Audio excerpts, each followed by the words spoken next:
అందరికీ నమస్కారం. పచ్చ కర్పూరానికి అంత శక్తి ఉందా? ఇలా చేశారంటే ఇంట్లోని దుష్ట శక్తులను తొలగించుకోవడం కోసం పచ్చ కర్పూరాన్ని వాడడం ఎంతో మంచిది.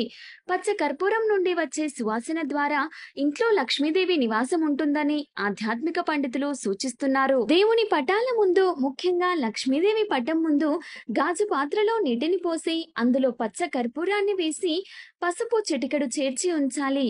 ఆ నీటిని రోజు లేదా 2 రోజులకొకసారి మారుస్తూ ఉండాలి. ఇలా చేస్తే అష్టైశ్వర్యాలు చేకూరుతాయి. సంపదను ఆకర్షించే శక్తి పచ్చ కర్పూరానికి ఉంది. పచ్చ కర్పూరాన్ని ఓ పసుపు వస్త్రంలో మూటలా కట్టుకొని ఇంటికి కుబేర స్థానంలో ఉంచి ధూపం వేస్తే ఆర్థిక ఇబ్బందులు తొలగుతాయి. ఈ పచ్చ కర్పూరాన్ని ఇంటి ప్రధాన గుమ్మానికి కట్టడం, పూజ గదిలో ఉంచి పూజించడం ద్వారా మానసిక ప్రశాంతత చేకూరుతుంది. పచ్చ కర్పూరం ఓ ముక్కను పేపర్లో మడతపెట్టి పర్సులో ఉంచుకుంటే ధనాదాయం పెరుగుతుంది. ఇంట్లో జరిగే అన్ని శుభకార్యాలకు పచ్చ కర్పూరం వాడడం ఎంతో మంచిది. అలాగే వ్యాపారం చేపట్టే ప్రాంతాలలోనూ, బీరువాలోనూ పచ్చ కర్పూరం ఉంచడం వలన ధనాకర్షణ కలుగుతుంది.